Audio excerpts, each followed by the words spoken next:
Dahulu kala di kampung Teber hiduplah sepasang suami istri bernama Kaeanu dan Kiong Molasliho. Suatu malam Kiong Molasliho mengeluh ke suaminya. Kaeanu, kita punya gubuk ini sudah reot. Saya takut nanti saat kita tidur malam tiba-tiba ada badai datang dan menghancurkan kita punya gubuk ini. Iyong Kiong, saya juga sudah lihat beberapa tiang nih memang harus diganti karena sudah mulai lapuk. Jadi begini, besok pagi saya akan pergi cari pohon ke hutan untuk ganti ini tiang-tiang Oleh syukur sudah kalau begitu Kaeanu. Semoga besok bisa dapat kayu yang bagus supaya kita bisa tinggal di sini dengan tenang juga Keesokan harinya sambil membawa kapak dan bekal makanan, Kaeanu pun pergi ke hutan. Setelah tiba di kawasan hutan, Kaeanu pun mulai menebang beberapa pohon pinus untuk dijadikan balok. Saat sedang asik menebang pohon, tiba-tiba ada seekor tikus hutan kecil yang berlari menyelinap di antara potongan-potongan kayu pinus yang telah ditebang Kaeanu. Tak lama kemudian beberapa ekor musang juga datang dan mulai mengendus-endus di sekitar persembunyian tikus kecil itu. Kaeanu awalnya tidak memerdulikan keberadaan tikus dan musang itu, sehingga ia terus menebang pohon. Namun tiba-tiba ada beberapa orang datang menemui Kaeanu. Apakah engkau melihat anjing dan babi hutan lewat di sekitar sini, Tuan? Dari tadi saya berada di tempat ini dan saya tidak melihat anjing dan babi hutan yang kalian maksudkan. Kami sedang berburu babi hutan dan kami dengar suara gonggongan anjing kami itu bersumber dari tempat ini. Makanya kami berlari menyusuri tempat ini, Tuan. Jujur dari tadi saya hanya lihat tikus kecil dan beberapa ekor musang saja yang lewat sini. Kalau babi hutan atau anjing saya tidak lihat sama sekali. Mendengar pengakuan Kaeanu, orang-orang itu pun hanya terdiam bingung. Kaeanu pun coba menangkap tikus kecil itu untuk membuktikan perkataannya. Hei, ini tikusnya kalau kalian tidak percaya saya. Melihat tikus itu, orang-orang itu pun kaget sekaligus kagum dengan kekuatan Kaeanu. Karena menurut mereka, tikus yang ditangkap Kaeanu adalah babi hutan yang sangat besar. Itu bukan tikus, Tuan. Itu babi hutan yang kami kejar-kejar dari tadi.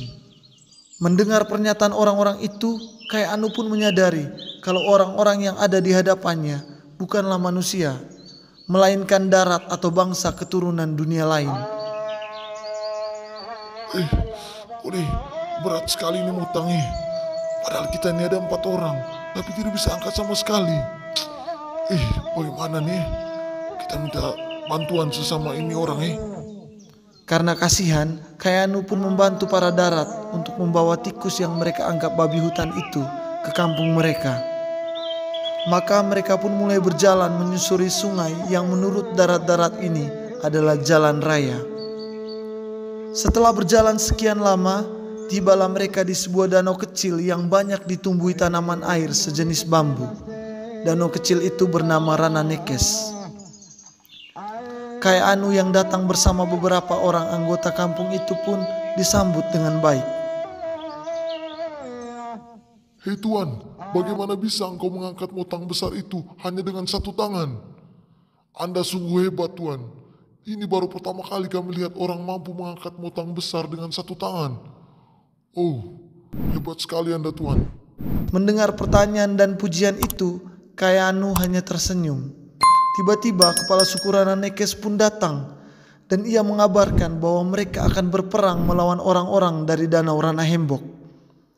Mendengar itu warga Rananekes pun ketakutan karena mereka menyadari jumlah mereka jauh lebih sedikit jika dibandingkan dengan jumlah warga Ranahembok. Ayo coba kumpulkan semua parang dan tombak yang kita miliki supaya kita nanti bisa mengatur strategi perang berdasarkan jumlah senjata yang kita miliki. Ayo semuanya, keluarkan semua senjata yang kita miliki. Namun di sisi lain, Kaeanu melihat parang dan tombak yang mereka kumpulkan ternyata hanyalah ikan dan belut.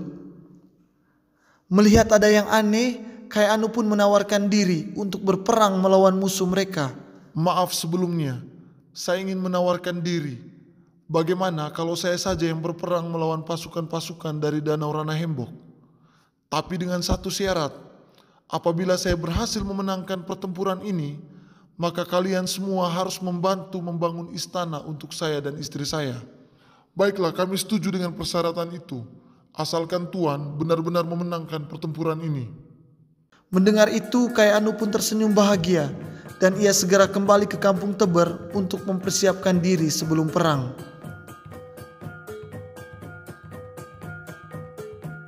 Setiap hari ia hanya mengasah parangnya sampai benar-benar tajam.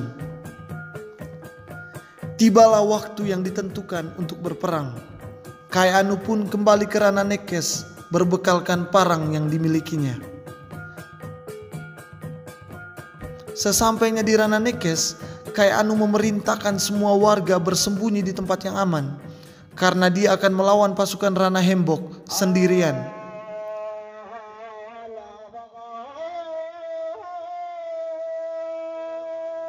Perang pun dimulai. Kai Anu mulai dilempari belut dan ikan yang menurut darat itu adalah parang dan tombak. Dengan mudah serangan-serangan itu dihalau oleh Kai Anu yang mulai membantai satu persatu belut dan ikan yang dilempari oleh pasukan Rana Hembok. Setelah cukup lama berperang, habislah amunisi yang dimiliki oleh pasukan Rana Hembok. Maka warga Rananekes pun melonjak kegirangan. Kita menang, kita menang, akhirnya kita berhasil menang. Sesuai perjanjian awal, siapa yang kalah dalam peperangan itu, dia akan dijadikan tahanan dan budak.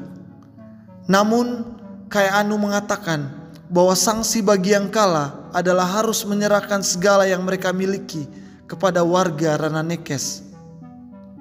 Maka Danau Rana Hembok pun disatukan dengan Danau Rananekes sehingga membentuk sebuah danau yang sangat besar. Kai Anu pun memberi saran agar perkampungan besar itu yang menurut Kai Anu hanyalah sebuah danau dinamai Rana Mese.